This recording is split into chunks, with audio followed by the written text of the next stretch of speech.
വാർത്താ ദിനത്തിലെ പ്രധാന റിപ്പോർട്ടുകളുമായി വാർത്താമഴ ആരംഭിക്കുന്നു. ഞാൻ എസ് വിജയകുമാർ. പഹൽഗാമിൽ ഭീകരാക്രമണവുമായി ബന്ധപ്പെട്ട് ഡൽഹിയിൽ വീണ്ടും നിർണായക കൂടിക്കാഴ്ചകൾ. നാവികസേന മേധാവി അഡ്മിറൽ ദിനേശ് കെ ത്രിപാഠിയും ദേശീയ സുരക്ഷാ ഉപദേഷ്ടാവ് അജിത് ഡോവലും പ്രധാനമന്ത്രി നരേന്ദ്രമോദിയെ കണ്ടു. അതിനിടെ രാജസ്ഥാനിൽ അതിർത്തി കടക്കാൻ ശ്രമിച്ച പാക് ജവാൻ BSFന്റെ പിടിയിലായി. സുരക്ഷാ സേന ഇയാളെ ചോദ്യം ചെയ്യുകയാണ്. ആർ അച്യുതൻ ഡൽഹിയിൽ നിന്ന് വിവരങ്ങൾ നൽകും. അച്യുതൻ, നേരത്തെ പ്രധാനമന്ത്രിയെ കണ്ടത് നാവികസേന മേധാവിയും ദേശീയ സുരക്ഷാ ഉപദേഷ്ടാവുമാണ്. അറബിക്കടലിൽ നാവികസേന ഏതാണ്ട് യുദ്ധസജ്ജമായി നിൽക്കാൻ തുടങ്ങിയിട്ട് 48 മണിക്കൂറാകുന്നു. അവരുടെ പരിശീലനം നാളെയും അഭ്യാസ പ്രകടനം നാളെയും തുടരും എന്ന വിവരം കൂടി വരുന്നുണ്ട്. ഈ കൂടിക്കാഴ്ചയുടെ വിവരങ്ങൾ ലഭ്യമാണോ? എത്ര പ്രധാനപ്പെട്ടതായിരുന്നു ഈ മീറ്റിംഗ്? വിജയകുമാർ, ഡൽഹിയിലെ പ്രധാനമന്ത്രിയുടെ ഔദ്യോഗിക വസതിയിൽ വച്ചായിരുന്നു നാവികസേനാ മേധാവിയും പ്രധാനമന്ത്രി നരേന്ദ്രമോദിയും തമ്മിലുള്ള കൂടിക്കാഴ്ച നടന്നത്. വിജയകുമാർ സൂചിപ്പിച്ചതുപോലെ തന്നെ അറബിക്കടലിൽ നാവികസേനയുടെ അഭ്യാസമുറകൾ നടക്കുന്നതിനിടയിൽ കൂടിയാണ് ഇപ്പോൾ നാവികസേന മേധാവി പ്രധാനമന്ത്രിയുമായി കൂടിക്കാഴ്ച നടത്തിയിരിക്കുന്നത്. ഈ കൂടിക്കാഴ്ചയിൽ ദേശീയ സുരക്ഷാ ഉപദേഷ്ടാവ് അജിത് ഡോവലും പങ്കെടുത്തിരുന്നു. എന്താണ് തുടർന്ന് സേനകളുടെ നീക്കമെന്ന് സംബന്ധിച്ചുള്ള ചില ചർച്ചകൾ നടന്നതായുള്ള വിവരങ്ങൾ കൂടി പുറത്തു വരുന്നുണ്ട്. പക്ഷേ അതുമായി ബന്ധപ്പെട്ടുള്ള മറ്റ് ഇതിന്റെ വിശദമായ വിവരങ്ങൾ ഇതുവരെയും പുറത്തു വന്നിട്ടില്ല. എന്താണ് ഈ കൂടിക്കാഴ്ചയിൽ ചർച്ചയായത് സംബന്ധിച്ചുള്ള കാര്യങ്ങളിൽ ഇപ്പോഴും വ്യക്തതയില്ല. സേനയുമായി ബന്ധപ്പെട്ട് കഴിഞ്ഞ ദിവസവും കരസേനാ മേധാവിയും സമാനമായ രീതിയിൽ ദേശീയ സുരക്ഷാ ഉപദേഷ്ടാവ് അജിത് ഡോവലും പ്രധാനമന്ത്രി നരേന്ദ്രമോദിയുമായി കൂടിക്കാഴ്ച നടത്തിയിരുന്നു. അങ്ങനെ സേനാ മേധാവികൾ ഈ കാര്യത്തിൽ പ്രധാനമന്ത്രിയുമായി ആശയവിനിമയങ്ങൾ നടത്തുന്നുണ്ട്. ഏത് തരത്തിലായിരിക്കും പാകിസ്ഥാന് പഹൽഗാം ഭീകരാക്രമണത്തിൽ ഇന്ത്യ മറുപടി നൽകുക എന്ന സംബന്ധിച്ചുള്ള കാര്യങ്ങളിൽ ഇപ്പോഴും അവ്യക്തത നിലനിൽക്കുകയാണ്. അത് ഏത് മാർഗമായിരിക്കും ആ തിരിച്ചടി നൽകുക? നേരത്തെ സൂചിപ്പിച്ചതുപോലെ തന്നെ അറബിക്കടലിൽ നാവികസേന എല്ലാ തരത്തിലും സജ്ജമായി കഴിഞ്ഞിരിക്കുന്നു. പലതരത്തിലുള്ള അഭ്യാസങ്ങൾ ഇതിനോടകം തന്നെ നാവികസേന നടത്തുകയുമുണ്ടായി. ആ ഒരു പശ്ചാത്തലത്തിൽ എന്താണ് സേന ഇതുമായി ബന്ധപ്പെട്ട് തിരിച്ചടി നൽകാൻ സ്വീകരിക്കുന്ന മാർഗം എന്നെ സംബന്ധിച്ച ഇപ്പോഴും വ്യക്തതയില്ല. എന്തായാലും അതിനിടയിലാണ് ഡൽഹിയിൽ ഇപ്പോഴും നിർണായകമായിട്ടുള്ള കൂടിക്കാഴ്ചകൾ പുരോഗമിച്ചുകൊണ്ടിരിക്കുന്നത്. വിജയകുമാർ. അച്യുതൻ, ഈ രാജസ്ഥാനിൽ അതിർത്തി കടക്കാൻ ശ്രമിച്ച പാക് ജവാനെ BSF പിടിച്ചിട്ടുണ്ട്. അയാളെ സുരക്ഷാ സേന ചോദ്യം ചെയ്യുന്നു എന്ന വിവരം കൂടി വരുന്നുണ്ട്. നേരത്തെ പഞ്ചാബ് അതിർത്തിയിൽ നിന്നും BSF ജവാനെ പാകിസ്ഥാൻ അകാരണമായി അതിർത്തി കടന്നു എന്നൊക്കെ പറഞ്ഞ് പിടിച്ചുകൊണ്ട് പോയതാണ്. ഒരു ഫ്ലാഗ് മീറ്റിങ്ങിന് പോലും പാകിസ്ഥാൻ തയ്യാറായിട്ടില്ല. അവിടെ കർഷകർക്കൊപ്പം നിൽക്കുകയായിരുന്നു ആ ജവാൻ. അപ്പോൾ എന്താണ് ഈ രാജസ്ഥാൻ അതിർത്തിയിൽ നടന്നത്? വിജയകുമാർ, ഈ പാക് ജവാനെ BSF പിടിയിലായതായാണ് റിപ്പോർട്ടുകൾ പുറത്തു വരുന്നത്. പക്ഷെ ഇതുമായി ബന്ധപ്പെട്ട ഒരു ഔദ്യോഗിക സ്ഥിരീകരണം BSFന്റെ ഭാഗത്തു നിന്നോ അല്ലെങ്കിൽ ആഭ്യന്തര മന്ത്രാലയത്തിന്റെ ഭാഗത്തു നിന്നോ ഇതുവരെയും ഉണ്ടായിട്ടില്ല. രാജസ്ഥാൻ അതിർത്തിയിൽ നിന്നാണ് ഈ പാക് ജവാനെ BSF പിടികൂടിയത്. രാവിലെ ഇന്ത്യൻ ഭാഗത്തേക്ക് കടക്കാൻ ശ്രമിക്കുകയായിരുന്നു. ആ ഒരു ശ്രമത്തിനെതിരെയാണ് ഇപ്പോൾ നടപടി സ്വീകരിച്ചിരിക്കുന്നത് എന്നാണ് ലഭിക്കുന്ന വിവരങ്ങൾ. ഇയാളെ ഇപ്പോൾ ചോദ്യം ചെയ്ത് വരുന്നതായുള്ള ചില സൂചനകൾ കൂടി ലഭിക്കുന്നുണ്ട്. നേരത്തെ BSF ജവാനെ പാക് സൈന്യം ഇതുപോലെ പിടികൂടിയിരുന്നു. എന്തായാലും അതിൽ ഇതുമായി ബന്ധപ്പെട്ടുള്ള ഒരു തരത്തിലുള്ള മറ്റ് നടപടികൾ ഇപ്പോഴും പാകിസ്ഥാന്റെ ഭാഗത്തുനിന്ന് കൈമാറ്റം പോലുള്ള നടപടികളിലേക്ക് കടന്നിട്ടില്ല. ആ ഒരു സാഹചര്യത്തിൽ, ആ ഒരു പശ്ചാത്തലത്തിൽ കൂടിയാണ് ഇപ്പോൾ പാക് ജവാൻ BSFന്റെ പിടിയിലായിരിക്കുന്നത്. എന്തായാലും അദ്ദേഹം എന്തുദ്ദേശത്തോടു കൂടിയാണ് ഈ അതിർത്തി കടക്കാൻ ശ്രമിച്ചത് എന്നെ സംബന്ധിച്ചുള്ള വ്യക്തതകൾ ഇതുവരെ പുറത്തു വന്നിട്ടില്ല. എന്തായാലും അതിന്റെ ഭാഗമായാണ് ഇപ്പോൾ ചോദ്യം ചെയ്യൽ പുരോഗമിച്ചുകൊണ്ടിരിക്കുന്നത്. വിജയകുമാർ.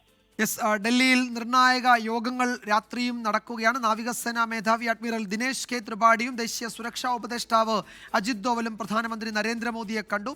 രാജസ്ഥാനിലേക്ക് വന്നാൽ അവിടെ അതിർത്തി കടക്കാൻ ശ്രമിച്ച പാക് ജവാൻ BSFന്റെ പിടിയിലായിട്ടുണ്ട്. ഇയാളെ സുരക്ഷാ സേന ചോദ്യം ചെയ്യുകയാണ്. ആർ അച്യുതനാണ് വിവരങ്ങൾ നൽകിയത് ഡൽഹിയിൽ നിന്ന്.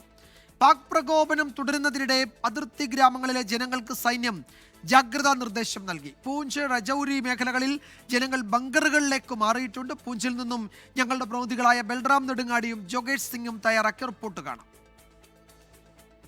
പൂഞ്ചിലെ ബാലാക്കോട്ട് ഗ്രാമത്തിലാണ് ഞാനിപ്പോൾ ഉള്ളത്. ഇതൊരു അതിർത്തി ഗ്രാമമാണ്.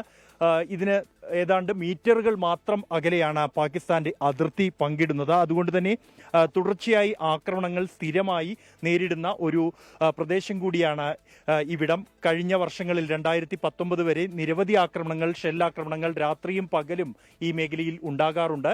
നിരവധി ഗ്രാമവാസികൾ മരണപ്പെടുന്ന സംഭവങ്ങൾ ഉണ്ടായിരുന്നു ഷെല്ലാക്രമണത്തെ തുടർന്ന്. ഈ ഒരു പഹൽഗാം ഭീകരാക്രമണത്തിന്റെ പശ്ചാത്തലത്തിലും വലിയൊരു ആശങ്ക ഇവിടുത്തെ ജനങ്ങൾക്ക് മേൽ പടർന്നിരിക്കുന്നു. അതുകൊണ്ട് തന്നെ അധികൃതർ ജാഗ്രതാ നിർദ്ദേശം നൽകിയിരിക്കുന്നു. കർഷകരാണ് ഇവിടെയുള്ള ഭൂരിഭാഗം പേരും. കൃഷി തന്നെയാണ് മുഖ്യ ഉപജീവന മാർഗം. കാലി വളർത്തലും കൃഷിയും ചെയ്യുന്ന ഇവരോട് അതീവ ജാഗ്രത പുലർത്തണമെന്നും വിളവെടുപ്പ് എത്രയും വേഗം പൂർത്തിയാക്കണമെന്നും ഒപ്പം തന്നെ രാത്രികാലങ്ങളിൽ പുറത്തിറങ്ങരുത്, ബങ്കറുകളിൽ കഴിയണം, ലൈറ്റുകൾ പരമാവധി ഓഫ് ചെയ്തുകൊണ്ട് വേണം രാത്രി കഴിയാൻ തുടങ്ങിയ നിർദ്ദേശങ്ങൾ നൽകിയിട്ടുണ്ട്. ഇവിടെയുള്ള ഓരോ വീടുകളിലും ബങ്കറുകൾ നിർമ്മിച്ചിട്ടുണ്ട്. പരമാവധി വീടുകളിലും അത്തരം ഒരു ബങ്കറാണ് ഇത്.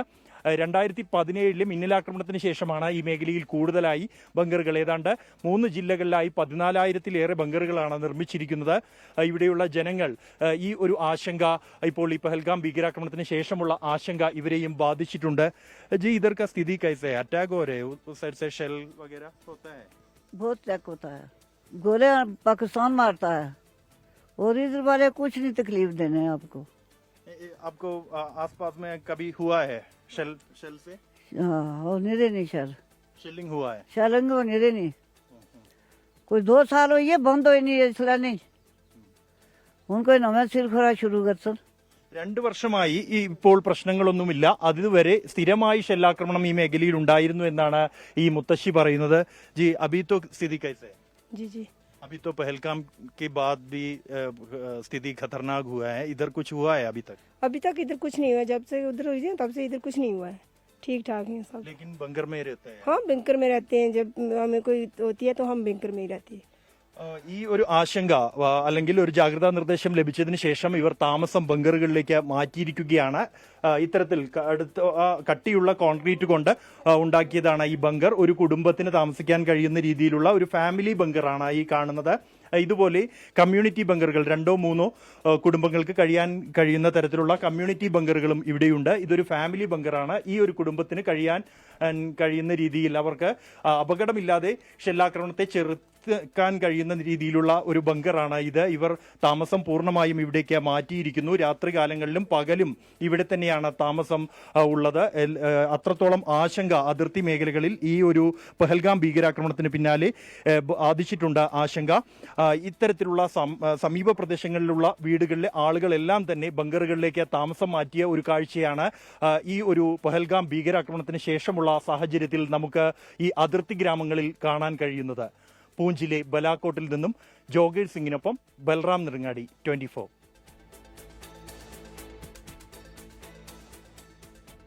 ഭീകരരെത്തി എന്ന സംശയത്തെ തുടർന്ന് ചെന്നൈയിൽ നിന്ന് ശ്രീലങ്കയിലേക്കുള്ള വിമാനത്തിൽ തെരച്ചിൽ നടത്തി. ഇന്ത്യ നൽകിയ വിവരത്തെ തുടർന്നാണ് ശ്രീലങ്കൻ എയർലൈൻസ് പരിശോധന നടത്തിയത്. സംശയാസ്പദമായി ഒന്നും കണ്ടെത്തിയിട്ടില്ല എന്ന് ശ്രീലങ്കൻ എയർലൈൻസ് അറിയിച്ചു. ചെന്നൈയിൽ നിന്ന് ഉച്ചയ്ക്ക് 11:59 കൊളംബോയിലെത്തിയ UL 122 നമ്പർ വിമാനത്തിലാണ് ഭീകരർക്കായി തെരച്ചിൽ നടത്തിയത്. ഇന്റലിജൻസ് വിഭാഗത്തിന്റെ നിർദ്ദേശത്തെ തുടർന്ന് നടത്തിയ പരിശോധന 3 മണിക്കൂറിലധികം നീണ്ടു. പിന്നാലെ പരിശോധന സ്ഥിരീകരിച്ച ശ്രീലങ്കൻ എയർലൈൻസ് വാർത്താക്കുറിപ്പിറക്കി. ചെന്നൈ എയർപോർട്ട് അധികൃതരുടെ നിർദ്ദേശപ്രകാരം ഇന്ത്യ തേടുന്ന ഭീകരനായാണ് തെരച്ചിൽ നടത്തിയതെന്നാണ് വാർത്താക്കുറിപ്പിലുള്ളത്. ആരെങ്കിലും കസ്റ്റഡിയിലെടുത്തതായോ സംശയാസ്പദമായി എന്തെങ്കിലും കണ്ടെത്തിയതായോ വാർത്താക്കുറിപ്പിലില്ല. എന്നാൽ പഹൽഗാം ഭീകരാക്രമണത്തിൽ പങ്കുള്ള 6 പേർക്ക് വേണ്ടിയായിരുന്നു തെരച്ചിലെന്ന് ശ്രീലങ്കൻ പോലീസ് വക്താവ് പറഞ്ഞതായി റിപ്പോർട്ടുകളുണ്ട്. ഇവർ ചെന്നൈയിലെത്തിയിരുന്നു എന്ന സൂചന ശക്തിപ്പെടുത്തുന്നതാണ് ഈ റിപ്പോർട്ട്. പഹൽഗാം ഭീകരാക്രമണത്തിന് പിന്നാലെ ബന്ദാരനായകി അന്താരാഷ്ട്ര വിമാനത്താവളത്തിൽ ഏർപ്പെടുത്തിയ പരിശോധന ശക്തമാക്കാൻ തീരുമാനിച്ചിട്ടുണ്ട്. 24 ചെന്നൈ. പഹൽഗാം ഭീകരാക്രമണത്തിൽ പാകിസ്ഥാനെതിരെ കൂടുതൽ നടപടികളുമായി ഇന്ത്യ. പാകിസ്ഥാനുമായുള്ള പോസ്റ്റൽ സർവീസും വ്യാപാര ബന്ധവും നിർത്തിവെച്ചുള്ള നടപടികളിലേക്കാണ് ഇന്ത്യ കടന്നത്. ഭീകരർക്കെതിരെ ശക്തമായ നടപടിയെടുക്കുമെന്ന് പ്രധാനമന്ത്രി നരേന്ദ്രമോദി ആവർത്തിച്ചു. ജമ്മുകാശ്മീർ മുഖ്യമന്ത്രി ഒമർ അബ്ദുള്ള പ്രധാനമന്ത്രിയെ കണ്ടു. പാകിസ്ഥാനുമായി നേരിട്ടും അല്ലാതെയുമുള്ള കയറ്റുമതിയും ഇറക്കുമതിയുമാണ് നിർത്തിവെച്ചത്. ദേശീയ സുരക്ഷയും പൊതുനിയമവും കണക്കിലെടുത്താണ് നടപടി. പാക് പതാക വെച്ച കപ്പലുകൾക്ക് ഇന്ത്യൻ തുറമുഖങ്ങളിൽ വിലക്കേർപ്പെടുത്തി.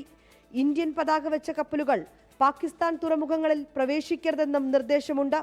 പാകിസ്ഥാനുമായുള്ള എല്ലാവിധ പോസ്റ്റൽ പാർസൽ സർവീസുകളും ഇന്ത്യ അവസാനിപ്പിച്ചു. വ്യോമമാർഗമോ കരമാർഗമോ പോസ്റ്റൽ പാർസൽ സർവീസുകൾ ഇനി ഉണ്ടാകില്ല. ഭീകരതയ്ക്കെതിരെ നടപടിയെടുക്കാൻ പ്രതിജ്ഞാബദ്ധമെന്ന് പ്രധാനമന്ത്രി. पहलगाम में हुए आतंकी हमले में मारे गए लोगों के प्रति राष्ट्रपति लॉरेंसू और अंगोला की संवेदनाओं के लिए मैं उनका आभार व्यक्त किया. ഇന്ത്യൻ നടപടികളിൽ പാകിസ്ഥാൻ പരിഭ്രാന്തിയിലാണ്. 2 മാസത്തേക്ക് ആവശ്യമായ ഭക്ഷണം സംഭരിക്കാൻ താമസക്കാർക്ക് പാക് അധീന കശ്മീരിലെ ഭരണകൂടം നിർദ്ദേശം നൽകി. നിയന്ത്രണ രേഖയ്ക്ക് സമീപമുള്ള ശാഖകൾ പാകിസ്ഥാൻ ബാങ്കുകൾ അടച്ചുപൂട്ടി. 50 ഇടങ്ങളിൽ യുദ്ധ സൈറണുകൾ സ്ഥാപിച്ചു. ഇതിനിടെ 480 കിലോമീറ്റർ ദൂരം സഞ്ചരിക്കുന്ന ബാലിസ്റ്റിക് മിസൈൽ പരീക്ഷണം നടത്തിയതായും പാകിസ്ഥാൻ അവകാശപ്പെട്ടു. തുടർച്ചയായ 9ാം നാളിലും പാകിസ്ഥാന്റെ പ്രകോപനം തുടരുകയാണ്. അക്നൂരിലും ഉറിയിലും കുപ്വാരയിലും പാക് പോസ്റ്റുകളിൽ നിന്ന് വെടിവെപ്പുണ്ടായി. ഇന്ത്യൻ സൈന്യം ശക്തമായി തിരിച്ചടി നൽകി. വിനീത VG 24 ഡൽഹി. ഭീകരാക്രമണത്തിന് പിന്നാലെ ഇന്ത്യക്കെതിരെ പാകിസ്ഥാൻ നടത്തിയ നുണപ്രചാരണങ്ങൾ പൊളിച്ചടുക്കി ഇന്ത്യ. യുദ്ധം ചെയ്യാൻ മടിച്ചതിന് ഉന്നത സൈനിക ഉദ്യോഗസ്ഥനെ ഇന്ത്യ പുറത്താക്കി എന്നതടക്കമുള്ള നുണക്കോട്ടകളാണ് പൊളിഞ്ഞു വീണത്. ആയുധബലം കൊണ്ടോ നയതന്ത്ര കരുത്തുകൊണ്ടോ ഇന്ത്യയെ വെല്ലുവിളിക്കാനാകില്ലെന്ന ബോധ്യമുള്ള പാകിസ്ഥാന്റെ അവസാന അടവുകളിലൊന്നാണ് നുണപ്രചാരണം. ഇന്ത്യൻ സൈനികരുടെ മനോവീര്യം കെടുത്താനാകുമോ എന്നാണ് നോക്കുന്നത്. പക്ഷേ പാക് നുണകൾക്ക് പോലും അധികം ആയുസില്ല. Defence intelligence director general lieutenant general DS റാണയെ പുറത്താക്കിയെന്നാണ് പാക് മാധ്യമങ്ങൾ പറഞ്ഞു വരുത്തിയ ആദ്യ നുണ. കാലാപാനിയിലേക്ക് അയച്ചെന്നാണ് പാക് സൈബർ പോരാളികളുടെ പരിഹാസം. എന്നാൽ തന്ത്രപ്രധാനമായ ആൻഡമാൻ നിക്കോബാർ കമാൻഡിന്റെ കമാൻഡർ ഇൻ ചീഫായി അദ്ദേഹത്തെ പ്രൊമോട്ട് ചെയ്തതാണ് യാഥാർത്ഥ്യം. ലഫ്റ്റനന്റ് ജനറൽ സുജീന്ദ്ര കുമാറിനെ നോർത്തേൺ കമാൻഡിൽ നിന്ന് പുറത്താക്കിയെന്നത് അടുത്ത നുണ. 4 പതിറ്റാണ്ട് നീണ്ട സേവനത്തിനൊടുവിൽ ഏപ്രിൽ 30 അദ്ദേഹം വിരമിച്ചെന്നതാണ് നേര്. നേരത്തെ തന്നെ എല്ലാവർക്കും അറിയാവുന്ന കാര്യവും ഇതാണ്. യുദ്ധം ചെയ്യാൻ മടിച്ചതിന് എയർ മാർഷൽ SP ധൻഖറിനെ പുറത്താക്കിയെന്നത് അടുത്ത നുണ. അദ്ദേഹവും സർവീസ് പൂർത്തിയാക്കി ഏപ്രിൽ 30 വിരമിച്ചതാണ്. വിരമിച്ചവരാവട്ടെ എല്ലാ ആദരവും സ്വീകരിച്ചാണ് സൈനിക സേവനം അവസാനിപ്പിച്ചത്. നുണ പ്രചരിപ്പിക്കുന്ന പാക് മാധ്യമങ്ങളെയും സമൂഹ മാധ്യമ അക്കൗണ്ടുകളെയും ഇന്ത്യയിൽ പൂട്ടുകയാണ് കേന്ദ്രം. 24 ഡൽഹി. പാക് യുവതിയെ വിവാഹം ചെയ്ത വിവരം മറച്ചുവെച്ച CRPF ജവാനെതിരെ നടപടി. ജവാനെ സർവീസിൽ നിന്ന് പിരിച്ചുവിട്ടു. ജമ്മു സ്വദേശി മുനീർ അഹമ്മദിനെയാണ് പിരിച്ചുവിട്ടത്. ജവാൻ വിവരം മറച്ചുവെച്ചത് ദേശസുരക്ഷയ്ക്ക് ഹാനികരമായി എന്നാണ് കണ്ടെത്തൽ. പാകിസ്ഥാൻ യുവതിയുമായുള്ള വിവാഹം മറച്ചുവെച്ചതിനെ തുടർന്നാണ് CRPF ജവാൻ മുനീർ അഹമ്മദിനെ സർവീസിൽ നിന്ന് പിരിച്ചുവിട്ടത്. ജവാന്റെ പ്രവൃത്തി സേവന പെരുമാറ്റച്ചട്ട ലംഘനവും ദേശസുരക്ഷയ്ക്ക് ഹാനികരവുമാണെന്ന് കണ്ടെത്തിയതിനെ തുടർന്നാണ് നടപടി. പാകിസ്ഥാനിലെ സിയാൽകോട്ട് സ്വദേശിയായ മിനൽ ഖാനെ വിവാഹം കഴിക്കാൻ അഹമ്മദ് 2023 CRPFിൽ നിന്ന് അനുമതി തേടിയിരുന്നു. സേനയുടെ അനുമതി ലഭിക്കുന്നതിന് മുമ്പാണ് 2024 മെയ്യിൽ മിനൽ ഖാനെ വിവാഹം ചെയ്തത്. പഹൽഗാം ഭീകരാക്രമണത്തിന് പിന്നാലെ പാകിസ്ഥാൻ പൗരന്മാരുടെ രാജ്യം വിടണമെന്ന് ഇന്ത്യ ആവശ്യപ്പെട്ടതോടെയാണ് സംഭവം പുറത്തറിയുന്നത്. പാകിസ്ഥാനിലേക്ക് അയക്കരുതെന്ന് ആവശ്യപ്പെട്ട് ഭാര്യ കോടതിയെ സമീപിച്ചു. ഇതോടെ ഇരുവരുടെയും വിവാഹ വിവരം പുറത്തറിഞ്ഞു. സംഭവത്തിൽ CRPF മുനീർ അഹമ്മദിനെ ജമ്മു കശ്മീരിൽ നിന്ന് ഭോപ്പാലിലേക്ക് സ്ഥലം മാറ്റിയിരുന്നു. പിന്നാലെയാണ് സേനയിൽ നിന്ന് പിരിച്ചുവിട്ടുകൊണ്ടുള്ള നടപടി. 24 ഡൽഹി. ഇന്നത്തെ മറ്റു ചില പ്രധാന റിപ്പോർട്ടുകളിലേക്ക് കൂടി വാർത്താമഴ കടക്കുന്നു. റാപ്പർ വേടനെതിരെയുള്ള പുലിപ്പല്ല് കേസിൽ വനംവകുപ്പ് ഉദ്യോഗസ്ഥരെ ന്യായീകരിച്ച് വനം മേധാവിയുടെ റിപ്പോർട്ട്. വനംവകുപ്പ് ഉദ്യോഗസ്ഥർ നടത്തിയത് ചട്ടപ്രകാരമുള്ള നടപടികളെന്നാണ് വനം മന്ത്രിക്ക് നൽകിയ അന്വേഷണ റിപ്പോർട്ടിലുള്ളത്. എന്നാൽ മാധ്യമങ്ങളുമായി വിവരം പങ്കുവച്ചതിൽ ഉദ്യോഗസ്ഥർക്ക് വീഴ്ചയുണ്ടായി എന്നാണ് റിപ്പോർട്ടിലെ മറ്റൊരു പരാമർശം. പുലിപ്പല്ല് കേസിൽ റാപ്പർ വേടന്റെ അറസ്റ്റും പിന്നാലെയുണ്ടായ വിവാദങ്ങൾക്കുമൊടുവിലാണ് മന്ത്രി AK ശശീന്ദ്രൻ വനം വകുപ്പ് മേധാവിക്ക് അന്വേഷണത്തിന് നിർദ്ദേശം നൽകിയത്. വനം വകുപ്പ് ഉദ്യോഗസ്ഥർ നടത്തിയത് ചട്ടപ്രകാരമുള്ള നടപടികളെന്നാണ് വനം മന്ത്രിക്ക് നൽകിയ അന്വേഷണ റിപ്പോർട്ടിലുള്ളത്. പോലീസ് കൈമാറിയ കേസായതിനാലാണ് അറസ്റ്റ് ഉൾപ്പെടെയുള്ള നടപടികളിലേക്ക് കടന്നതെന്നും റിപ്പോർട്ടിൽ പറയുന്നു. മാധ്യമങ്ങളുമായി വിവരം പങ്കുവച്ചത് മാത്രമാണ് ഉദ്യോഗസ്ഥ വീഴ്ചയായി റിപ്പോർട്ടിൽ സൂചിപ്പിക്കുന്നത്. പെരുമാറ്റച്ചട്ടങ്ങൾ ഉദ്യോഗസ്ഥർ ലംഘിച്ചെന്നും മാധ്യമങ്ങൾക്ക് തെറ്റായ വിവരം ഉൾപ്പെടെ നൽകിയത് വകുപ്പിന്റെ മോശം പ്രതിച്ഛായയ്ക്ക് കാരണമായെന്നും വനം മേധാവി രാജേഷ് രവീന്ദ്രന്റെ റിപ്പോർട്ടിൽ പറയുന്നു. റിപ്പോർട്ട് പരിശോധിച്ച ശേഷം വനം മന്ത്രിയായിരിക്കും തുടർ നടപടികൾ സ്വീകരിക്കുക. സർവീസ് ചട്ടലംഘനം ഉൾപ്പെടെ ചൂണ്ടിക്കാണിച്ച് സ്ഥലമാറ്റം ഉൾപ്പെടെയുള്ള നടപടികളിലേക്ക് കടക്കാനാണ് സാധ്യത. മുഖ്യമന്ത്രിയുടെ ഓഫീസുമായി കൂടിയാലോചിച്ച ശേഷമായിരിക്കും നടപടികൾ ഉൾപ്പെടെയുള്ള കാര്യങ്ങളിൽ അന്തിമ തീരുമാനം. 24 പത്തനംതിട്ട. നിയമസഭാ തെരഞ്ഞെടുപ്പ് വരെ KPCC അധ്യക്ഷ സ്ഥാനത്ത് തുടരാൻ അനുവദിക്കണമെന്ന് AICC നേതൃത്വത്തോട് K സുധാകരൻ. തെരഞ്ഞെടുപ്പിന് മുമ്പ് നേതൃമാറ്റം ഗുണം ചെയ്യില്ല എന്നാണ് K സുധാകരന്റെ നിലപാട്. സുധാകരന്റെ ആവശ്യം നേതൃത്വം അംഗീകരിച്ചതായാണ് സൂചന. ഡൽഹിയിലെത്തി AICC അധ്യക്ഷൻ മല്ലികാർജുൻ ഖാർഗെ, രാഹുൽ ഗാന്ധി എന്നിവരുമായി K സുധാകരൻ കൂടിക്കാഴ്ച നടത്തിയതോടെയാണ് KPCC നേതൃമാറ്റ ചർച്ചകൾ വീണ്ടും സജീവമായത്. സുധാകരനെ അധ്യക്ഷ സ്ഥാനത്തു നിന്ന് മാറ്റിയേക്കുമെന്ന അഭ്യൂഹങ്ങൾ ശക്തമായിരുന്നു. താൻ തുടരാൻ ആഗ്രഹിക്കുന്നില്ലെന്ന് നേതൃത്വത്തെ സുധാകരൻ അറിയിച്ചെന്ന വിവരങ്ങളും പുറത്തുവന്നു. എന്നാൽ സുധാകരൻ അത് പൂർണ്ണമായും തള്ളി. അങ്ങ് തുടരുന്നില്ല എന്നൊന്നും ആരോടും ഒന്നും പറഞ്ഞിട്ടില്ല. പക്ഷേ എൻ്റെ പ്രവർത്തനവും അല്ലെങ്കിൽ ഇവിടുത്തെ പ്രവർത്തനങ്ങളും വിലയിരുത്തേണ്ടുന്നത് എൻ്റെ ഹൈക്കമാൻഡാണ്. ഹൈക്കമാൻഡിന് അങ്ങനെ ഫീൽ ചെയ്യുന്നുണ്ടെങ്കിൽ ഐ വിൽ അക്സെപ്റ്റ് ഇറ്റ്. ഞാൻ ആരെ പേരും നിർദ്ദേശിക്കണമെങ്കിൽ അങ്ങനെ ഒരു തീരുമാനം വരണ്ടേ? മാറ്റുന്നു എന്ന് വന്നാലല്ലേ നിർദ്ദേശം. ഡൽഹിയിൽ നടന്ന ചർച്ചയിൽ സുധാകരൻ മുന്നോട്ട് വെച്ചത് ഒറ്റ ആവശ്യം മാത്രമാണ്. നിയമസഭാ തെരഞ്ഞെടുപ്പ് വരെ KPCC അധ്യക്ഷ സ്ഥാനത്ത് തുടരാൻ അനുവദിക്കണം. LDF സർക്കാരിനെ അധികാരത്തിൽ നിന്ന് താഴെ ഇറക്കുക എന്നതാണ് തന്റെ രാഷ്ട്രീയ ലക്ഷ്യം. അതിനിടയിൽ അധ്യക്ഷ സ്ഥാനത്തു നിന്ന് മാറ്റിയാൽ വ്യക്തിപരമായി പ്രയാസമുണ്ടാക്കുമെന്നും സുധാകരൻ നേതൃത്വത്തെ അറിയിച്ചു. ഉടൻ നേതൃമാറ്റം ഉണ്ടാവില്ലെന്ന് ഉറപ്പ് ലഭിച്ച ശേഷമാണ് സുധാകരൻ ഡൽഹിയിൽ നിന്നും മടങ്ങിയതെന്നാണ് സൂചന. തദ്ദേശ തെരഞ്ഞെടുപ്പുകളുടെ പശ്ചാത്തലത്തിൽ DCC പുനഃസംഘടന വേഗത്തിൽ പൂർത്തീകരിക്കണമെന്നും AICC നേതൃത്വത്തോട് K സുധാകരൻ ആവശ്യപ്പെട്ടിട്ടുണ്ട്. KPCC അധ്യക്ഷനെ മാറ്റുന്നതുമായി ബന്ധപ്പെട്ട ചർച്ചകൾ പ്രവർത്തക സമിതി അംഗമായ താൻ അറിഞ്ഞിട്ടില്ലെന്ന് ഡോക്ടർ ശശി തരൂർ MP. എൻ്റെ അറിവിൽ എനിക്കിതിനെക്കുറിച്ച് ഒരു വാക്കുമില്ല. ഞാനൊരു വർക്കിംഗ് കമ്മിറ്റി അംഗമായിട്ട് ആരും എന്നെ വിളിച്ചിട്ട് ഇങ്ങനെയൊന്നും പറഞ്ഞിട്ടില്ല. ഇത് നിങ്ങൾ മാധ്യമത്തിൽ നിങ്ങളത് പറയുന്നതെന്ന് കേട്ടു, പക്ഷെ ഞാൻ ഒഫീഷ്യൽ സോഴ്സ് ഒന്നും കേട്ടിട്ടില്ല. നിലവിൽ KPCC പ്രസിഡന്റ് മാറേണ്ട സാഹചര്യമില്ലെന്ന് K മുരളീധരൻ. അങ്ങനെ മാറേണ്ട ഒരു സാഹചര്യം കേരളത്തിലുണ്ട് എന്ന് ഞങ്ങൾക്ക് ആർക്കും അഭിപ്രായമില്ല. അങ്ങനെ കേരളത്തിനാരും ആവശ്യപ്പെട്ടിട്ടുമില്ല. അതെന്തായാലും ഉണ്ടാവില്ല എന്നുള്ള കാര്യം 101% ഉറപ്പാണ്. KPCC പുനഃസംഘടന വേണമോ എന്ന് തീരുമാനിക്കേണ്ടത് ഹൈക്കമാൻഡെന്ന് കോൺഗ്രസ് നേതാവ് രമേശ് ചെന്നിത്തല. അവരുടെ തീരുമാനം എന്തെന്ന് തനിക്കറിയില്ലെന്നും ചെന്നിത്തല പ്രതികരിച്ചു. 24 കണ്ണൂർ. ചെമ്പടയുടെ കാവലാളെന്ന വാഴ്ത്തുപാട്ടിന് പിന്നാലെ മുഖ്യമന്ത്രി പിണറായി വിജയനെ കുറിച്ച് ഡോക്യുമെന്ററി പുറത്തിറക്കാൻ സെക്രട്ടേറിയറ്റിലെ CPIM സംഘടന 15 ലക്ഷം രൂപ ചെലവിട്ടാണ് പിണറായി വിജയൻ ദ ലെജൻഡ് എന്ന പേരിൽ ഡോക്യുമെന്ററി നിർമ്മിക്കുന്നത്. ഈ മാസം 21 നടക്കുന്ന ഡോക്യുമെന്ററിയുടെ പ്രകാശന കർമ്മത്തിൽ മുഖ്യമന്ത്രി പങ്കെടുക്കുമെന്ന് സെക്രട്ടേറിയറ്റ് എംപ്ലോയീസ് അസോസിയേഷൻ ഭാരവാഹികൾ അറിയിച്ചു. പുതിയ ആസ്ഥാന മന്ദിരത്തിന്റെ ഉദ്ഘാടനത്തിന് വേണ്ടിയാണ് മുഖ്യമന്ത്രിയെ പുകഴ്ത്തിക്കൊണ്ട് സെക്രട്ടേറിയറ്റ് എംപ്ലോയീസ് അസോസിയേഷൻ വാഴ്ത്തുപാട്ട് തയ്യാറാക്കിയത്. മുഖ്യമന്ത്രി സാക്ഷിയാക്കി പാട്ട് അവതരിപ്പിച്ചതിന്റെ ആത്മവിശ്വാസത്തിലാണ് ഡോക്യുമെന്ററിയും തയ്യാറാക്കുന്നത്. പിണറായി ദ ലെജൻഡ് അഥവാ പിണറായി എന്ന ഇതിഹാസമെന്നാണ് ഡോക്യുമെന്ററിയുടെ പേര്. പിണറായി വിജയന്റെ രാഷ്ട്രീയ ജീവിതവും ഭരണനേട്ടങ്ങളുമെല്ലാം ഡോക്യുമെന്ററിയുടെ പ്രമേയമാകും. 2026 നിയമസഭാ തെരഞ്ഞെടുപ്പിന്റെ പ്രചാരണത്തിന് ഉപയോഗിക്കാവുന്ന തരത്തിലാകും പുതിയ ഡോക്യുമെന്ററിയുടെ രൂപകൽപ്പന. വാഴ്ത്തുപാട്ട് കേൾക്കാൻ മുഖ്യമന്ത്രി ക്ഷണിച്ചതുപോലെ ഡോക്യുമെന്ററിയുടെ പ്രകാശന കർമ്മത്തിലും മുഖ്യമന്ത്രി ക്ഷണിച്ചിട്ടുണ്ട്. ഈ മാസം 21 സെക്രട്ടേറിയറ്റ് മുന്നിലെ സെൻട്രൽ സ്റ്റേഡിയത്തിലാണ് ഡോക്യുമെന്ററി പ്രകാശനം. 15 ലക്ഷം രൂപ ചെലവിട്ടാണ് സെക്രട്ടേറിയറ്റ് എംപ്ലോയീസ് അസോസിയേഷൻ മുഖ്യമന്ത്രിയെക്കുറിച്ച് ഡോക്യുമെന്ററി തയ്യാറാക്കുന്നത്. ചലച്ചിത്ര പ്രവർത്തകനായ നിയമസ്വദേശി അൽത്താഫാണ് ഡോക്യുമെന്ററിയുടെ സംവിധായകൻ. 2 ആഴ്ച മുമ്പ് തന്നെ ഡോക്യുമെന്ററി തയ്യാറാക്കുന്ന പ്രവർത്തനങ്ങൾ തുടങ്ങിയതായി അസോസിയേഷൻ ഭാരവാഹികൾ അറിയിച്ചു. R. ശ്രീജിത്ത്, 24 തിരുവനന്തപുരം. മുഖ്യമന്ത്രിയുടെ മകൾ വീണ വിജയന്റെയും CMRLന്റെയും സ്വത്തുക്കൾ കണ്ടുകെട്ടണമെന്നാവശ്യപ്പെട്ട് BJP നേതാവ് ഷോൺ ജോർജ് SFIO ഡയറക്ടർക്ക് കത്തു നൽകി. മാസപ്പടി കേസ് CBI അന്വേഷിക്കണമെന്നും കത്തിലുണ്ട്.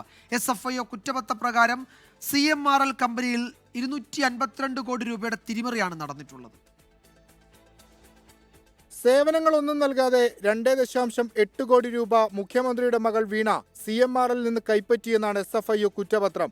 ഇത് വീണയ്ക്ക് നൽകിയ പണമല്ലെന്നും കരിമണൽ ഖനനത്തിനു വേണ്ടി മുഖ്യമന്ത്രിക്ക് നൽകിയതാണെന്നും പരാതിക്കാരനായ ഷോൺ ജോർജ് ആരോപിച്ചു. CMRLന് രാഷ്ട്രീയ നേതാക്കളെ കൊണ്ടുണ്ടായ ലാഭം CBI അന്വേഷിക്കണമെന്നും ഷോൺ ജോർജ് ആവശ്യപ്പെട്ടു. ഇതിനകത്ത് പ്രതികളായിട്ടുള്ള വ്യക്തികളുടെയും മുഖ്യമന്ത്രിയുടെ മകളുടെയും സ്വത്തുവകകൾ കണ്ടുകെട്ടാൻ സെക്ഷൻ 212(14) അനുസരിച്ചുള്ള നടപടി സ്വീകരിക്കണമെന്ന് ആവശ്യപ്പെട്ടുകൊണ്ടാണ് ഇപ്പോൾ ഈ മുഖ്യമന്ത്രിയിൽ നിന്നും മുഖ്യമന്ത്രിയുടെ മകൾ വഴി അല്ലെങ്കിൽ കേരളത്തിലെ വിവിധ രാഷ്ട്രീയക്കാരിൽ നിന്നും എന്ത് ലാഭമാണ് CMRL കമ്പനിക്ക് കിട്ടിയത്, അതിനുവേണ്ടി ഈ സംസ്ഥാനത്ത് എന്ത് നഷ്ടമുണ്ടായി, അത് പ്രിവെൻഷൻ ഓഫ് കറപ്ഷൻ ആക്ട് പ്രകാരം CBI അന്വേഷിക്കേണ്ട കുറ്റമാണ്. തിരിമറി നടത്തിയ പണം SFIO റിപ്പോർട്ടിലുള്ള പ്രതികളിൽ നിന്ന് ഈടാക്കണം. ഇതിനായി മുഖ്യമന്ത്രിയുടെ മകളുടെയും CMRLന്റെയും സ്വത്തുക്കൾ കണ്ടുകെട്ടണമെന്നാണ് ഷോൺ നൽകിയ കത്തിലെ മറ്റൊരാവശ്യം. CMRLന് പുറമെ 8ഓളം സ്ഥാപനങ്ങൾ വീണയുടെ എക്സാലോജിക്കിന് പണം കൈമാറിയിട്ടുണ്ട്. CMRLന് സേവനങ്ങളൊന്നും നൽകിയിട്ടില്ലെന്ന് വീണ വിജയൻ സമ്മതിച്ചതായി SFIO കുറ്റപത്രത്തിൽ മൊഴിയുണ്ടെന്നും ഷോൺ ജോർജ് ആരോപിച്ചു. 24 കൊച്ചി. കോഴിക്കോട് മെഡിക്കൽ കോളേജിലെ അത്യാഹിത വിഭാഗം ബ്ലോക്കിലെ 4 പേർ മരിച്ചതും പുക ശ്വസിച്ചല്ല എന്ന് പ്രാഥമിക പോസ്റ്റ്മോർട്ടം റിപ്പോർട്ട്. സംഭവത്തിൽ വിദഗ്ധ സംഘം അന്വേഷണം നടത്തും. മറ്റു മെഡിക്കൽ കോളേജുകളിൽ നിന്നുള്ള വിദഗ്ധ ഡോക്ടേഴ്സിന്റെ നേതൃത്വത്തിലാകും മരണവുമായി ബന്ധപ്പെട്ട അന്വേഷണം. ഷോർട്ട് സർക്യൂട്ടോ ബാറ്ററിക്കകത്തെ തകരാറോ ആകാം അപകടത്തിന് കാരണമെന്നാണ് പ്രാഥമിക നിഗമനം. കോഴിക്കോട് മെഡിക്കൽ കോളേജിലെ അത്യാഹിത വിഭാഗം ബ്ലോക്കിലെ തീപിടുത്തത്തിനിടെ മരിച്ച 5 പേരുടെ പ്രാഥമിക പോസ്റ്റ്മോർട്ടം റിപ്പോർട്ട് പുറത്തുവന്നു. 3 പേരുടെ മരണം ഹൃദയാഘാതം കാരണമാണ്. വയനാട് സ്വദേശിയുടെ മരണവും പുക ശ്വസിച്ചല്ല. ഇതര സംസ്ഥാനക്കാരിയായ യുവതി നേരത്തെ മരിച്ചതാണ്. ബന്ധുക്കൾ എത്താത്തതിനാൽ മൃതദേഹം പോസ്റ്റ്മോർട്ടം നടത്തിയിട്ടില്ല. പൊട്ടിത്തെറി നടന്ന UPS മുറിയിൽ PWD വിഭാഗം പരിശോധന നടത്തി. അപകട കാരണം ഷോർട്ട് സർക്യൂട്ട് എന്നാണ് പ്രാഥമിക റിപ്പോർട്ടെന്ന് ആരോഗ്യമന്ത്രി വീണ ജോർജ്. ഒന്നുകിൽ ഷോർട്ട് സർക്യൂട്ട് ആയിരിക്കാം, അല്ലെങ്കിൽ ബാറ്ററിക്കുള്ളിലെ ഇന്റേണൽ ആയിട്ടുള്ള എന്തെങ്കിലും പ്രശ്നങ്ങൾ കൊണ്ടായിരിക്കാം എന്നുള്ളതാണ്. 5 മരണങ്ങളാണ്. ഏതായാലും ഇത് സംബന്ധിച്ച് വിദഗ്ധമായിട്ടുള്ള ഒരു മെഡിക്കൽ സംഘം അന്വേഷിക്കുന്നതാണ്. സ്വകാര്യ ആശുപത്രികളിൽ കഴിയുന്നവരുടെ ചികിത്സാ ചെലവ് സംബന്ധിച്ച തീരുമാനം ഡോക്ടർമാർ അടങ്ങിയ സംഘത്തിന്റെ റിപ്പോർട്ട് പരിശോധിച്ച ശേഷം തീരുമാനിക്കുമെന്ന് മന്ത്രി അറിയിച്ചു. ഇക്കാര്യം സർക്കാർ ചർച്ച ചെയ്യുമെന്ന് മന്ത്രി PA മുഹമ്മദ് റിയാസും വ്യക്തമാക്കി. അതുമായി ബന്ധപ്പെട്ട് ഇപ്പോൾ ആരോഗ്യമന്ത്രിയായിട്ട് ചർച്ച ചെയ്തിരുന്നു. ആരോഗ്യമന്ത്രി നിങ്ങളോട് അതിനെക്കുറിച്ച് സംസാരിച്ചിരുന്നു. അത് സംസാരിച്ചിരുന്നു. അത് ഇടപെടുമെന്ന് തന്നെയാണ് അറിയിച്ചിട്ടുള്ളത്. എങ്ങനെ ഇടപെടാമെന്നുള്ളത് പരിശോധിക്കാമെന്നാണ് പറഞ്ഞിട്ടുള്ളത്. ആരോഗ്യമന്ത്രി വീണ ജോർജിന്റെ നേതൃത്വത്തിൽ ചേർന്ന യോഗത്തിൽ മന്ത്രി AK ശശീന്ദ്രൻ, ജില്ലാ collector Snehil Kumar Singh, medical college അധികൃതർ തുടങ്ങിയവർ പങ്കെടുത്തു. അപകടവുമായി ബന്ധപ്പെട്ട് അന്വേഷണത്തിന് ഉത്തരവിട്ടതായി മുഖ്യമന്ത്രി പിണറായി വിജയൻ നേരത്തെ അറിയിച്ചിരുന്നു. 24 കോഴിക്കോട്. കോഴിക്കോട് മെഡിക്കൽ കോളേജിലെ അത്യാഹിത വിഭാഗത്തിലെ പൊട്ടിത്തെറിയിൽ സർക്കാരിനെയും ആരോഗ്യമന്ത്രി വീണ ജോർജിനെയും കുറ്റപ്പെടുത്തി പ്രതിപക്ഷം. ഉത്തരവാദിത്വം ഏറ്റെടുത്ത് ആരോഗ്യമന്ത്രി രാജിവെക്കണമെന്നാണ് ആവശ്യം. എന്നാൽ രാഷ്ട്രീയ മുതലെടുപ്പിനുള്ള ശ്രമമാണ് പ്രതിപക്ഷത്തിൻ്റെതെന്ന് CPIM പ്രതികരിച്ചു. കോഴിക്കോട് മെഡിക്കൽ കോളേജിലുണ്ടായ അപകടത്തിൽ സർക്കാരിനെതിരെ രൂക്ഷ വിമർശനമാണ് പ്രതിപക്ഷം ഉന്നയിക്കുന്നത്. ജീവൻ രക്ഷിക്കേണ്ട സ്ഥാപനം, മലബാറിലെ ഏറ്റവും വലിയ ഒരു സർക്കാർ ആശുപത്രി മെഡിക്കൽ കോളേജിൽ ഇങ്ങനെ ദുരന്തം ഉണ്ടായപ്പോൾ അതിൻ്റെ ധാർമ്മിക ഉത്തരവാദിത്തം ഏറ്റെടുത്ത് മന്ത്രി രാജിവെക്കണം. വലിയൊരു അനാസ്ഥ അധികൃതരിൽ നിന്നുണ്ടായി എന്നുള്ളതിൻ്റെ കാര്യത്തിൽ യാതൊരു സംശയമില്ലാത്ത കാര്യമാണ്. അത്യാഹിതങ്ങൾ, ദുരന്തങ്ങളൊക്കെ ഉണ്ടാകുമ്പം അത് ഏത് രീതിയിൽ കൈകാര്യം ചെയ്യണം എന്നുള്ളതിനെക്കുറിച്ച് മെഡിക്കൽ കോളേജ് അധികാരികൾക്കോ ഗവൺമെൻറ്റിനോ ഒന്നും ഇപ്പോഴും യാതൊരു ധാരണയില്ല. വിഷയത്തിൽ സമഗ്ര അന്വേഷണം വേണമെന്ന് VD സതീശനും രമേശ് ചെന്നിത്തലയും ആവശ്യപ്പെട്ടു. ഉത്തരവാദിത്തം വീണ ജോർജ് ഏറ്റെടുക്കണമെന്നായിരുന്നു BJP നേതാവ് K സുരേന്ദ്രന്റെ പ്രതികരണം. കോഴിക്കോട്ടെ ദുരന്തത്തിന്റെ പശ്ചാത്തലത്തിൽ ആരോഗ്യമന്ത്രി ശ്രീമതി വീണ ജോർജ് രാജിവെക്കണം എന്നുള്ളതാണ് ജനങ്ങൾ ആഗ്രഹിക്കുന്നത്. ദുരന്തമുഖത്തും രാഷ്ട്രീയ മുതലെടുപ്പ് നടത്തുകയാണെന്നാണ് ആരോപണങ്ങൾക്ക് CPIM മറുപടി. വളരെ മോശമാണ്. നമ്മുടെ നാട്ടിൽ വിമാന അപകടം ഉണ്ടാകാറുണ്ട്, തീവണ്ടി അപകടം ഉണ്ടാകാറുണ്ട്, പല ദുരന്തങ്ങളും നമ്മുടെ നാട്ടിലുണ്ടാകാറുണ്ട്. ആ സന്ദർഭത്തിൽ ഒരിക്കലും മറ്റൊരു ഉദ്ദേശത്തോടുകൂടി ആക്ഷേപം ഉന്നയിക്കേണ്ട സമയമല്ല ഇപ്പോൾ. ആരോഗ്യമന്ത്രി വിളിച്ചു ചേർത്ത യോഗത്തിൽ ജനപ്രതിനിധികളെ വിളിക്കണമായിരുന്നുവെന്ന MK രാഘവൻ MPയുടെ ആക്ഷേപത്തിന് ആരെയും ക്ഷണിക്കേണ്ട മീറ്റിംഗ് അല്ല നടന്നതെന്നും സാങ്കേതിക വിഭാഗങ്ങളിലെ ജീവനക്കാരും മെഡിക്കൽ കോളേജ് അധികൃതരുമാണ് യോഗത്തിൽ പങ്കെടുത്തത് എന്നും ആരോഗ്യമന്ത്രി വീണ ജോർജിന്റെ വിശദീകരണം. Sameer C Muhammad, 24 Kozhikode. Kozhikode medical college അപകടത്തിൽപ്പെട്ട് സ്വകാര്യ ആശുപത്രിയിൽ പ്രവേശിപ്പിച്ച രോഗി ബില്ലടയ്ക്കാനാകാതെ ബുദ്ധിമുട്ടിലായി. ഇന്നലെ രാത്രി രോഗിക്ക് വന്നത് ഭീമമായ തുകയാണ്. MK രാഘവൻ MP ഇടപെട്ട് മെഡിക്കൽ കോളേജിലേക്ക് മാറ്റാൻ നിർദ്ദേശം നൽകിയെങ്കിലും ബില്ലടയ്ക്കാതെ ഡിസ്ചാർജ് നൽകില്ല എന്ന് സ്വകാര്യ ആശുപത്രി അധികൃതർ അറിയിച്ചു. പേരാമ്പ്ര മുഴിപ്പോത്ത് വിശ്വനാഥനാണ് ചികിത്സയിലുള്ളത്. ഇന്നലെയാണ് ഇങ്ങോട്ടേക്ക് ഷിഫ്റ്റ് ചെയ്തത്. അത്രയും സ്മോക്കും കാര്യമൊക്കെ ഉള്ളത്. അപ്പോൾ ഞങ്ങൾ പുറത്തിറങ്ങി ബൈസ്റ്റാൻഡേഴ്സിനൊക്കെ പുറത്തിറക്കിയ സമയത്താണ് അവർ എമർജൻസി ആയിട്ട് ഇങ്ങോട്ട് ഷിഫ്റ്റ് ചെയ്യുന്നത്. ഇങ്ങോട്ട് നമ്മൾ അറിയില്ലായിരുന്നു ഇങ്ങോട്ടാണ് ഷിഫ്റ്റ് ചെയ്തെന്നുള്ളത്.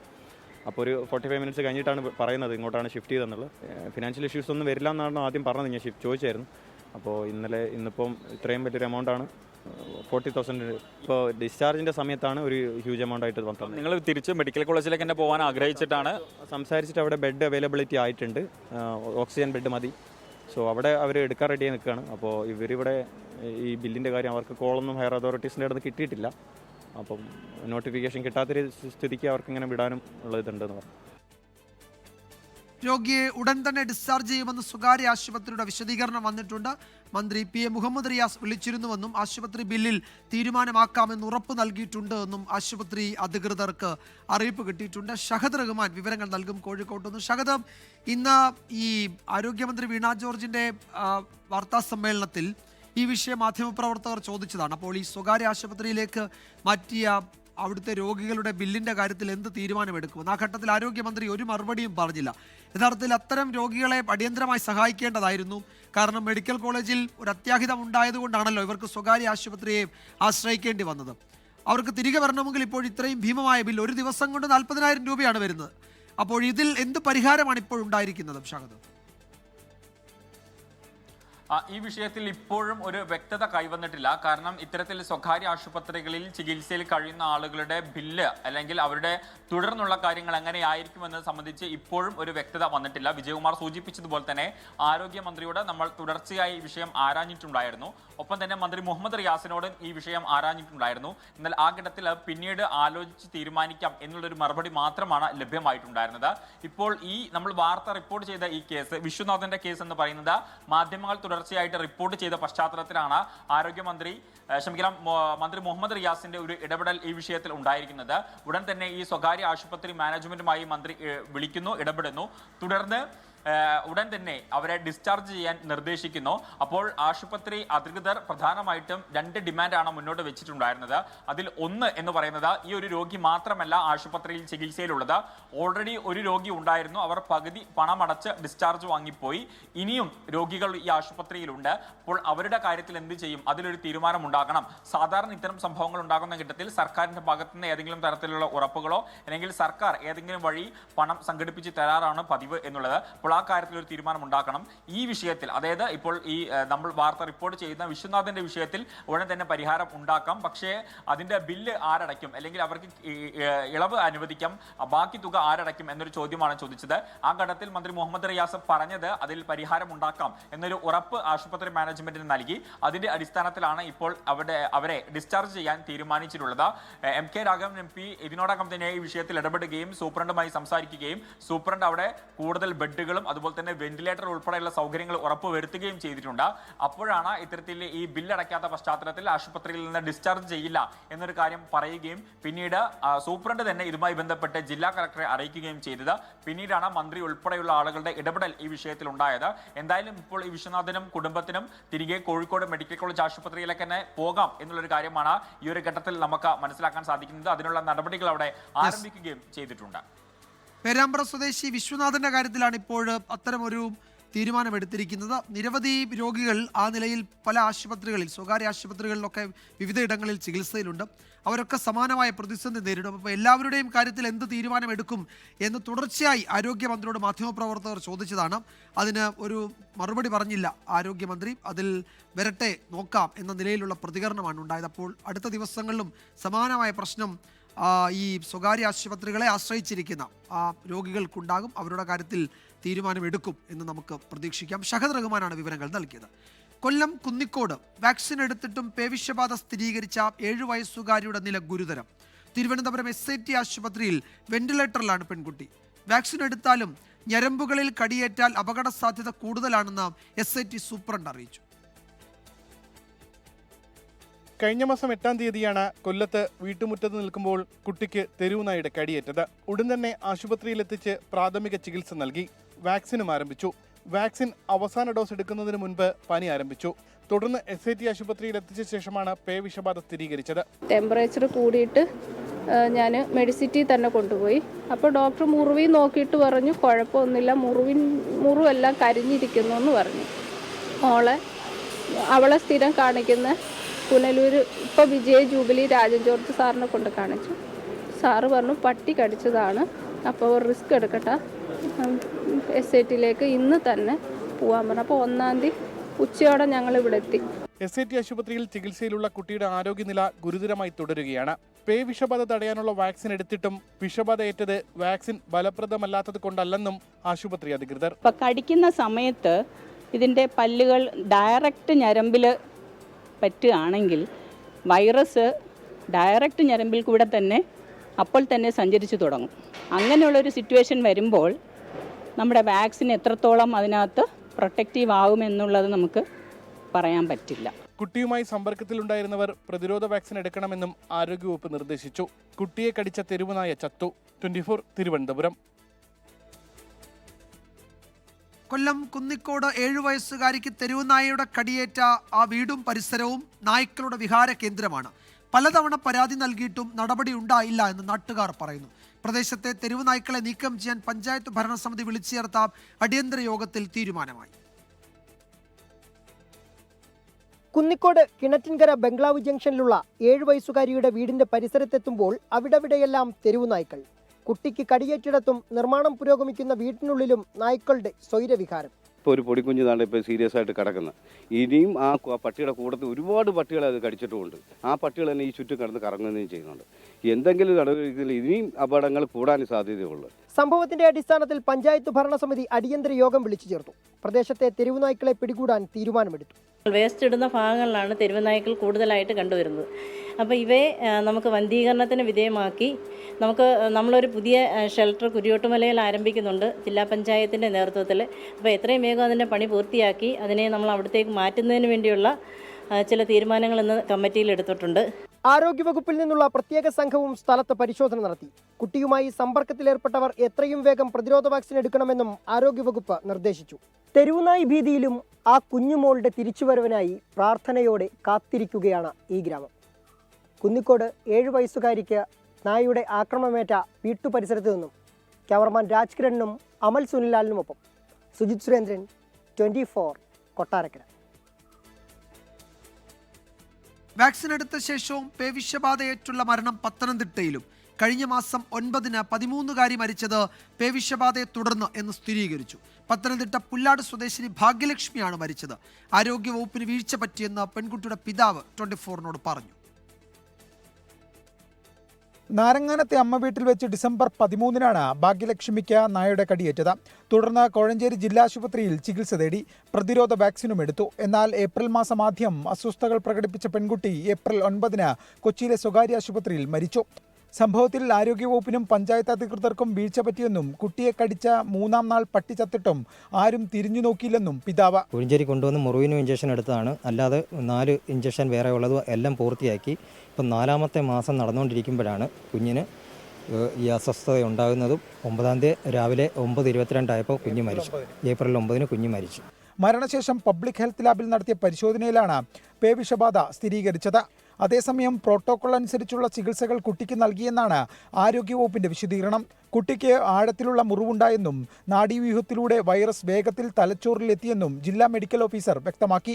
24 പത്തനംതിട്ട. ഇപ്പോൾ വരുന്ന ഒരു റിപ്പോർട്ടിലേക്ക്. കോഴിക്കോട് വടകര കുട്ടോത്ത് 3 പേർക്ക് അയൽവാസിയുടെ കുത്തേറ്റു. പരിക്കേറ്റ മലച്ചാൽ പറമ്പത്ത് ശശി, രമേശൻ, ചന്ദ്രൻ എന്നിവരെ ആശുപത്രിയിൽ പ്രവേശിപ്പിച്ചു. ഇവരുടെ അയൽവാസി മലച്ചാൽ പറമ്പത്ത് ഷനോജാണ് ആക്രമണം നടത്തിയത്. ഷഹദ് റഹ്മാൻ വിവരങ്ങൾ നൽകും കോഴിക്കോട്ട് നിന്ന്. ഷഹദ്, എന്തായിരുന്നു ഈ അയൽവാസി ഇവരെ കുത്താൻ കാരണം? അതിന്റെ വിവരങ്ങൾ ലഭ്യമായിട്ടുണ്ടോ? ഇയാളെ കസ്റ്റഡിയിൽ എടുത്തിട്ടുണ്ടോ? പ്രതിയെ പോലീസ് കസ്റ്റഡിയിൽ എടുത്തിട്ടുണ്ട്. അതായത് മുൻ വൈരാഗ്യമാണ് ഇത്തരത്തിലൊരു ആക്രമണത്തിലേക്ക് നയിച്ചത് എന്നുള്ളതാണ് നമുക്ക് ഇപ്പോൾ ലഭ്യമാകുന്ന വിവരം. വൈകിട്ടോട് കൂടിയിട്ടായിരുന്നു, അതായത് 7:30 കൂടിയിട്ടാണ് ഈ സംഭവം നടക്കുന്നത്. വിജയകുമാർ സൂചിപ്പിച്ചതുപോലെ തന്നെ അയൽവാസികളാണ് ഇരുവരും. മലച്ചാൽ പറമ്പത്ത് ശശി, അതുപോലെ തന്നെ രമേശൻ, ചന്ദ്രൻ എന്നിവർക്കാണ് കുത്തേറ്റത്. ഇതിൽ ശശി എന്ന് പറയുന്ന ആളുടെ നില കുറച്ച് ഗുരുതരമാണ്. വയറിനാണ് കുത്തേറ്റിട്ടുള്ളത്. മറ്റുള്ള ആളുകൾക്ക് വയറിനും അതുപോലെ തന്നെ ശരീരത്തിന്റെ മറ്റു ഭാഗങ്ങളിലുമാണ് കുത്തേറ്റിട്ടുള്ളത് എന്നുള്ളതാണ്. ഇയാളെ വടകര പാർക്കോ ആശുപത്രിയിലും മറ്റ് 2 പേരെ മലബാർ മെഡിക്കൽ കോളേജ് ആശുപത്രിയിലുമാണ് നിലവിൽ പ്രവേശിപ്പിച്ചിരിക്കുന്നത്. ഞാൻ സൂചിപ്പിച്ചതുപോലെ തന്നെ ആക്രമണത്തിന് കാരണം മുൻ വൈരാഗ്യമാണ് എന്നുള്ളതാണ്. പക്ഷേ എന്താണ് കാരണം എന്നത് സംബന്ധിച്ച് പോലീസിനോ നാട്ടുകാർക്കോ ഇതുമായി ബന്ധപ്പെട്ട് ഒരു വ്യക്തത കൈവന്നിട്ടില്ല.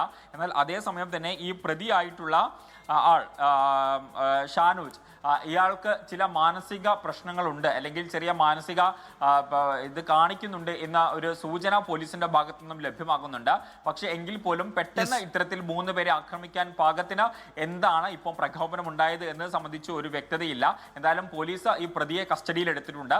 വിശദമായിട്ടുള്ള അന്വേഷണം നടന്നു വരികയാണ്. ഈ 3 പേരെയും ഇപ്പോൾ ആശുപത്രിയിൽ പ്രവേശിപ്പിച്ചിട്ടുണ്ട്. യെസ്, മലച്ചാൽ പറമ്പത്ത് ഷാനോജാണ് ഈ ആക്രമണം നടത്തിയത്. അയാളെ കസ്റ്റഡിയിൽ എടുത്തിട്ടുണ്ട്. കുത്തേറ്റതിൽ ഒരാളുടെ പരിക്ക് അല്പം ഗുരുതരമാണ് എന്നാണ് ഞങ്ങളുടെ കോഴിക്കോട് ബ്യൂറോ റിപ്പോർട്ട് ചെയ്തത്. ഷഹദ് റഹ്മാനാണ് വിവരങ്ങൾ നൽകിയത്. ലോറിയിൽ നിന്ന് കണ്ടെയ്നർ കാറിന് മുകളിലേക്ക് തെന്നി വീണ് അപകടം. എറണാകുളം കോട്ടയം സംസ്ഥാന പാതയിൽ കാഞ്ഞിരവട്ടത്താണ് അപകടമുണ്ടായത്. കാറിലുണ്ടായിരുന്ന 3 പേർക്ക് പരിക്കേറ്റു. എസ് ശ്യാംകുമാർ വിവരങ്ങൾ നൽകും കൊച്ചിയിൽ നിന്ന്. ശ്യാമ, ഇവരുടെ പരിക്ക് എങ്ങനെ? ഗുരുതരമായ പരിക്കാണോ ഏറ്റിരിക്കുന്നത്? വിജയകുമാർ, കാറിലുണ്ടായിരുന്നവർക്ക് വലിയ പരിക്കുകളില്ല, നിസ്സാരമായ പരിക്കുകൾ മാത്രമാണ് ഏറ്റത്. വലിയൊരു ഭാഗ്യമുണ്ടായിരുന്നു. കാരണം ആ കണ്ടെയ്നർ പൂർണ്ണമായും തെന്നി ആ കാറിന് മുകളിലേക്ക് വീണിരുന്നെങ്കിൽ അത് വലിയൊരു ദുരന്തത്തിലേക്ക് എത്തുമായിരുന്നു. അതിന്റെ ഒരു ഭാഗമാണ് ആ കാറിന്റെ മുകളിലേക്ക് വീഴുകയും കാറിലുണ്ടായിരുന്ന 3 പേർക്ക് നിസ്സാര പരിക്കുകൾ ഏൽക്കുകയും ചെയ്തത്. ഏതായാലും ഈ അപകടം ഉണ്ടായതോടുകൂടി എറണാകുളത്ത് നിന്ന് കോട്ടയത്തേക്കുള്ള സംസ്ഥാന പാതയിൽ കാഞ്ഞിരമറ്റം ഭാഗത്ത് വലിയ ഗതാഗത കുരുക്കാണ് ഉണ്ടായിരിക്കുന്നത്. ആ കണ്ടെയ്നർ പൂർണ്ണമായും ഉടയത് നീക്കിയാൽ മാത്രമാകും വാഹനങ്ങൾക്ക് പൂർണ്ണതോതിൽ കടന്നു പോകാനുള്ള സാഹചര്യം ഉണ്ടാകുക. എറണാകുളം കോട്ടയം സംസ്ഥാന പാതയിൽ കാഞ്ഞിരവട്ടത്തായിരുന്നു അപകടം. അവിടെ ഇപ്പോൾ വലിയ ഗതാഗത കുരുക്കുണ്ട്. കാറിലുണ്ടായിരുന്ന 3 പേർക്ക് പരിക്കുണ്ട്, പക്ഷേ കാര്യമായ പ്രശ്നങ്ങളില്ല എന്നാണ് പ്രാഥമിക റിപ്പോർട്ടുകൾ. ശ്യാംകുമാറാണ് വിവരങ്ങൾ നൽകിയത് കൊച്ചിയിൽ നിന്ന്. കൈക്കൂലി കേസിൽ അറസ്റ്റിലായ കൊച്ചിൻ കോർപ്പറേഷനിലെ ബിൽഡിംഗ് ഇൻസ്പെക്ടർ സ്വപ്ന വിജിലൻസിന് നൽകിയ മൊഴിയുടെ വിവരങ്ങൾ 24-ന്. കോർപ്പറേഷനിൽ ഏറ്റവും കുറവ് തുക കൈക്കൂലി വാങ്ങുന്നത് താനാണെന്നും ഹെൽത്ത് ഇൻസ്പെക്ടർമാരും ബിൽഡിംഗ് ഇൻസ്പെക്ടർമാരും അടക്കം കൈക്കൂലി വാങ്ങാറുണ്ടെന്നും സ്വപ്നയുടെ മൊഴി. ഒരു മാസം 3 ലക്ഷം രൂപയാണ് കൈക്കൂലി ഇനത്തിൽ മാത്രം സ്വപ്ന വാങ്ങിയിരുന്നതെന്ന് വിജിലൻസ് കണ്ടെത്തി. കൈക്കൂലി കേസിൽ അറസ്റ്റിലായതിന് പിന്നാലെ വിജിലൻസ് നടത്തിയ ചോദ്യം ചെയ്യലിലാണ് കൈക്കൂലി വാങ്ങുന്ന രീതിയെക്കുറിച്ചും ആരൊക്കെ കൈക്കൂലി വാങ്ങുന്നു എന്നതിനെക്കുറിച്ചും സ്വപ്ന മൊഴി നൽകിയത്. കൊച്ചിൻ കോർപ്പറേഷനിൽ ഏറ്റവും കുറവ് തുക കൈക്കൂലി വാങ്ങുന്നത് താനാണെന്നാണ് സ്വപ്ന ഉദ്യോഗസ്ഥരോട് പറഞ്ഞത്. ഹെൽത്ത് ഇൻസ്പെക്ടേഴ്സും ബിൽഡിംഗ് ഇൻസ്പെക്ടേഴ്സും കൈക്കൂലി വാങ്ങാറുണ്ട്. കൂട്ടമായി വാങ്ങുന്ന കൈക്കൂലി തുക വീതം വയ്ക്കാറുണ്ട് എന്നും സ്വപ്ന മൊഴി നൽകി. ഇടനിലക്കാരെ ഉപയോഗിച്ച് കൈക്കൂലി വാങ്ങിയിരുന്നതിനാൽ ഒരിക്കലും പിടിക്കപ്പെടില്ല എന്നാണ് കരുതിയിരുന്നത്. തൃശൂരിലെ വീട്ടിലേക്ക് പോകുന്ന തിരക്കിനിടയിൽ ആയതുകൊണ്ടാണ് നേരിട്ട് പണം വാങ്ങിയതെന്നും ഇതാണ് പിടിക്കപ്പെടാൻ ഇടയാക്കിയതെന്നും സ്വപ്ന പറഞ്ഞു. ഒരു മാസം കൈക്കൂലി ഇനത്തിൽ സ്വപ്നയ്ക്ക് 3 ലക്ഷം രൂപ വരുമാനമായി ലഭിക്കാറുണ്ടെന്നാണ് വിജിലൻസിന്റെ കണ്ടെത്തൽ. ഈ പണം ഉപയോഗിച്ച് വീടും സ്ഥലവും വാങ്ങിയതുൾപ്പെടെ വിജിലൻസ് അന്വേഷിക്കുന്നുണ്ട്. സ്വപ്നയുടെ മൊഴിയുടെ അടിസ്ഥാനത്തിൽ കൊച്ചി കോർപ്പറേഷനിലെ കൈക്കൂലിക്കാരുടെ പട്ടികയിൽ പുതിയ പേരുകൾ കൂടി ഉൾപ്പെടുത്താനും വിജിലൻസ് നടപടി ആരംഭിച്ചു. കൈക്കൂലിക്ക് പ്രത്യേക നിരക്കുകൾ തന്നെ കൊച്ചി കോർപ്പറേഷനിൽ നിലനിൽക്കുന്നുണ്ട് എന്നാണ് വിജിലൻസിന്റെ കണ്ടെത്തൽ. 24 കൊച്ചി. തുറമുഖ കമ്മീഷനിംഗ് കഴിഞ്ഞെങ്കിലും വിഴിഞ്ഞത്തെ ചൊല്ലിയുള്ള രാഷ്ട്രീയ വിവാദം അവസാനിക്കുന്നതേയില്ല. വേദിയിൽ മുദ്രാവാക്യം വിളിച്ചതിൽ BJP സംസ്ഥാന അധ്യക്ഷൻ രാജീവ് ചന്ദ്രശേഖറിനെതിരെ CPIM ഇന്നും രംഗത്തെത്തി. BJPയെ അധികാരത്തിലെത്തിച്ച ശേഷമേ കേരളം വിട്ടുപോകൂ എന്നാണ് വിമർശനങ്ങൾക്കും ട്രോളുകൾക്കും രാജീവ് ചന്ദ്രശേഖറിന്റെ മറുപടി. വിഴിഞ്ഞം തുറമുഖം കമ്മീഷനിംഗ് ചടങ്ങിൽ നേരത്തെ എത്തി വേദിയിൽ തനിച്ചിരുന്ന് മുദ്രാവാക്യം വിളിച്ച BJP സംസ്ഥാന അധ്യക്ഷൻ രാജീവ് ചന്ദ്രശേഖറിന്റെ നടപടി വലിയ ചർച്ചയായിരുന്നു. മന്ത്രിമാരടക്കമുള്ളവരുടെ വിമർശനത്തിനും സമൂഹമാധ്യമങ്ങളിലെ ട്രോളുകൾക്കും രാജീവ് ചന്ദ്രശേഖർ മറുപടിയുമായി എത്തി. മന്ത്രി PA മുഹമ്മദ് റിയാസിനും മറുപടി. ഈ നാട്ടിൽ മാറ്റം കൊണ്ടുവരാൻ ഒറ്റ പാർട്ടിയാണ് ജനങ്ങൾ വിശ്വസിക്കുന്നത്. ആ മാറ്റം കൊണ്ടുവരണമെങ്കിൽ BJP NDA അധികാരത്തിൽ വരണം. അത് പൂർത്തീകരിച്ചിട്ട് മാത്രമേ ഞാൻ ഇവിടുന്ന് പോവുള്ളൂ എന്നും ഞാൻ അന്ന് പറഞ്ഞു, ഇന്നും പറയുന്നു. ഇതെല്ലാം കാണുമ്പോൾ കമ്മ്യൂണിസ്റ്റ് രാജവംശത്തിന്റെ മരുമകന് വല്ലാത്തൊരു സങ്കടം. രാഷ്ട്രീയം പറയുമ്പോൾ രാഷ്ട്രീയമായി തന്നെ നേരിടണമെന്നായിരുന്നു മന്ത്രി PA മുഹമ്മദ് റിയാസിന്റെ പ്രതികരണം. അപക്വമായ ഒരു രാഷ്ട്രീയ നിലപാടെടുക്കുന്നവരല്ല ഞങ്ങൾ. അതിൻ്റെ ആവശ്യവും ഞങ്ങളെ സംബന്ധിച്ചിടത്തോളം ഇല്ല.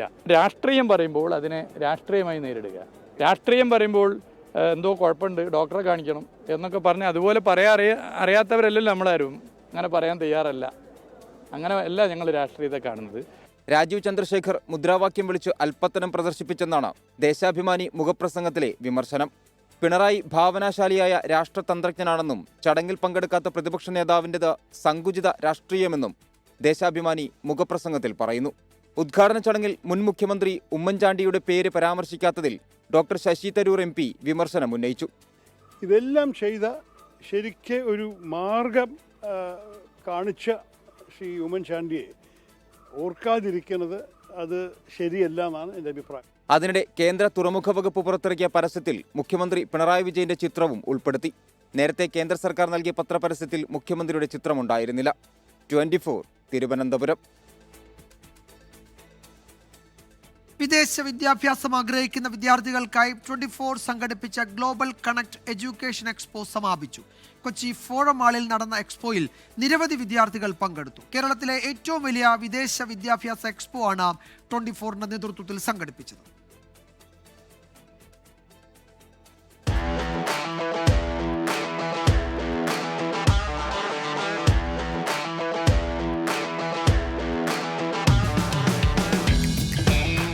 വിദേശത്ത് ഉന്നത വിദ്യാഭ്യാസത്തിനുള്ള വിവിധ കോഴ്സുകളെക്കുറിച്ചും അഡ്മിഷൻ ഓപ്ഷനുകൾ, കരിയർ സാധ്യതകൾ എന്നിവയെക്കുറിച്ചും വ്യക്തത നേടാൻ കഴിയുന്ന രീതിയിലാണ് 24 ഗ്ലോബൽ കണക്ട് എഡ്യൂക്കേഷൻ എക്സ്പോ സംഘടിപ്പിച്ചത്.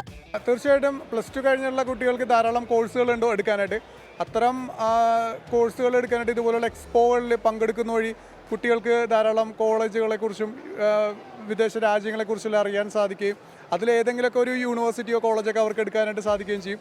അത് ബേസിക്കലി നമ്മൾ ചെയ്യുന്നത് യൂറോപ്യൻ കൺട്രീസുകളാണ്. യൂറോപ്പിൽ നമ്മൾ ഫോക്കസ് ചെയ്യുന്നത് ഫിൻലൻഡ് ഉണ്ട്, സ്വീഡൻ ഉണ്ട്, then Latvia, Lithuania, Poland, Hungary, majorly എല്ലാ കൺട്രീസും നമ്മൾ സ്വീഡനിൽ ഫോക്കസ് ചെയ്യുന്നത്, യൂറോപ്പിൽ ഫോക്കസ് ചെയ്യുന്നുണ്ട്. 24ന്റെ സൈഡിൽ നമുക്ക് നല്ലൊരു സപ്പോർട്ട് ഉണ്ടായിരുന്നു.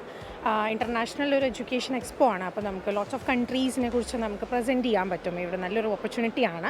ഒരുപാട് പേര് ഇതിനെക്കുറിച്ച് ഡൗട്ട്ഫുൾ ആയിട്ടാണ് വരുന്നത്. അപ്പോൾ അവരുടെ ഡൗട്ട് ക്ലിയർ ചെയ്യാനും അവർക്ക് നമുക്ക് അവരുടെ പറ്റിയത് അവർക്ക് അവരുടെ എഡ്യൂക്കേഷൻ്റെ ബേസിക് എഡ്യൂക്കേഷൻ്റെ ഇതിൽ നമുക്ക് കോഴ്സുകളെ കുറിച്ച് സജസ്റ്റ് ചെയ്യാനും ഒക്കെ ഇത് ചെയ്തേ പറ്റി. ഇന്നലെയും ഇന്നും നടന്നു വന്നിരുന്ന നമ്മുടെ 24ന്റെ എഡ്യൂക്കേഷൻ എക്സ്പോ ആക്ച്വലി ഒരു സക്സസ്ഫുൾ തന്നെയായിരുന്നു. കാരണം ഞങ്ങൾക്ക് വന്ന എല്ലാ സ്റ്റുഡൻസും നല്ല സാറ്റിസ്ഫൈഡ് ആയിട്ടാണ് പോയിരുന്നത്. കേരളത്തിലെ പ്രമുഖരായ 10-ലധികം ഏജൻസികളും രാജ്യത്തിന് പുറത്തെ 1000-ഓളം യൂണിവേഴ്സിറ്റികളും 24 ഗ്ലോബൽ കണക്ട് എഡ്യൂക്കേഷൻ എക്സ്പോയുടെ ഭാഗമായി. കൊച്ചി ഫോറം മാളിൽ 2 ദിവസങ്ങളിലായി നടന്ന എക്സ്പോയിൽ ആയിരക്കണക്കിന് വിദ്യാർത്ഥികൾ പങ്കെടുത്തു. ന്യൂസിലാൻഡ്, UK, കാനഡ, ഓസ്ട്രേലിയ, മറ്റ് യൂറോപ്യൻ രാജ്യങ്ങൾ എന്നിവിടങ്ങളിലെ പ്രമുഖ യൂണിവേഴ്സിറ്റികളുടെ കൗൺസിലർമാരുമായി വിദ്യാർത്ഥികൾക്ക് നേരിട്ട് സംവദിക്കാനുള്ള അവസരവും എക്സ്പോയിൽ ഒരുക്കിയിരുന്നു. എക്സ്പോയുടെ ഭാഗമായി വിവിധ ഏജൻസികൾ വിദേശ വിദ്യാഭ്യാസത്തിനായി ഒരുക്കിയ പ്രത്യേക പാക്കേജുകൾ നിരവധി വിദ്യാർത്ഥികൾക്ക് ഉപയോഗപ്രദമായി. 24 കൊച്ചി. മൈജി വിഷു ബമ്പർ സെയിലിന്റെ നറുക്കെടുപ്പ് കോഴിക്കോട് നടക്കാവ് മൈജി ഫ്യൂച്ചർ ഷോറൂമിൽ നടന്നു. സിനിമാ താരം Gokul Suresh, MyG India private limited chairman AK Shaji, Kozhikode RTO Naseer എന്നിവർ ചേർന്നാണ് നറുക്കെടുപ്പ് നിർവഹിച്ചത്. 10 ലക്ഷം രൂപ ബമ്പർ സമ്മാനം, ഒന്നാം സമ്മാനം 5 ലക്ഷം രൂപ വീതം 2 പേർക്ക്, രണ്ടാം സമ്മാനം 2 ലക്ഷം രൂപ വീതം 2 പേർക്ക്, മൂന്നാം സമ്മാനം 1 ലക്ഷം രൂപ 10 പേർക്ക് എന്നിവയിലാണ് നറുക്കെടുപ്പ് നടന്നത്. 5 കോടി രൂപയുടെ സമ്മാനങ്ങളാണ് മൈജി വിഷു ബമ്പറിലൂടെ പ്രഖ്യാപിച്ചിരുന്നത്. മൈജി ഓണം, മാസ് ഓണം സീസൺ 2നും അതേപോലെ ക്രിസ്മസിന് എക്സ്മാ സെയിൽസിനും ശേഷം ഞങ്ങൾ നടത്തിയ വിഷു ബമ്പർ വളരെ സക്സസ് ആയിരുന്നു. 27 ദിവസം കൊണ്ടാണ് ഞങ്ങൾ 5 കോടി രൂപയുടെ സമ്മാനങ്ങളും ഡിസ്കൗണ്ടുകളും ഈ പ്രാവശ്യം മൈജി കൊടുത്തത്. കസ്റ്റമേഴ്സിൻ്റെ വലിയൊരു സപ്പോർട്ട് ഈ പ്രാവശ്യം ഞങ്ങൾക്കുണ്ടായിരുന്നു. അതിൻ്റെ ലക്കി ബമ്പറാണ് ഇപ്പോൾ ഞങ്ങൾ എടുത്തത്. ഏകദേശം 34 ലക്ഷം രൂപയുടെ ക്യാഷ് പ്രൈസുകളാണ് ഇന്ന് നമ്മുടെ എല്ലാം ഇഷ്ടതാരമായ ഗൂഗിൾ എന്ന് അനൗൺസ് ചെയ്തത്. എനിക്ക് ഒരുപാട് സന്തോഷം. ഇത്രയും വലിയൊരു സംരംഭത്തിൻ്റെ ഭാഗമായിട്ട് വന്ന് കസ്റ്റമേഴ്സ് എപ്പോഴും ഒരു ബിസിനസ് എസ്റ്റാബ്ലിഷ്മെൻറ്റ്സിനെ സപ്പോർട്ടാണല്ലോ ചെയ്യുന്നത്. അതുകൊണ്ടാണ് എസ്റ്റാബ്ലിഷ്മെൻറ്റ്സ് ഗ്രോ ചെയ്യുന്നത്. പക്ഷേ അവർ കസ്റ്റമേഴ്സിനോട് തിരിച്ച് പ്രൊവൈഡ് ചെയ്യുന്ന വെച്ചിട്ടാണ് ഒരു ലോങ് ലാസ്റ്റിംഗ് കസ്റ്റമർ റിലേഷൻസും പിന്നെ അവർക്ക് കൂടുതൽ ആ സ്റ്റോറിലോട്ട് തന്നെ പോകാനായിട്ട് തോന്നുന്ന ആ ഒരു ഫീലിംഗ് ഉണർത്താനും ഒക്കെ ഭയങ്കര ഒരു ഗിവ് ആൻഡ് ടേക്കാണ്. ഈ പരിപാടി എങ്ങനെയാണെന്ന് എനിക്കും അറിയില്ലായിരുന്നു. ഞാൻ ഇപ്പോൾ വന്ന് കണ്ടപ്പോൾ എനിക്കും വ്യക്തമായത് ഭയങ്കര ഒട്ടും റിഗ്ഡ് അല്ലാത്ത, ഒട്ടും പ്രീ പ്ലാൻഡ് അല്ലാത്ത വളരെ ഓർഗാനിക് ആയിട്ടുള്ളൊരു പരിപാടിയായിരുന്നു. 2-3 പേര് എൻ്റെ കൈ കൊണ്ട് എനിക്ക് എടുക്കാനായിട്ട് പറ്റി. ആദ്യത്തെ 10 lakh വിന്നറിനെയും പിന്നീടൊരു 2 lakhൻ്റെ ഒരു വിന്നറിനെ എനിക്ക് എടുക്കാനായിട്ട് പറ്റി. അപ്പോൾ അതിലെനിക്ക് ഒരുപാട് സന്തോഷം. ഈ റിപ്പോർട്ടോടെ വാർത്താമഴ അവസാനിക്കുന്നു.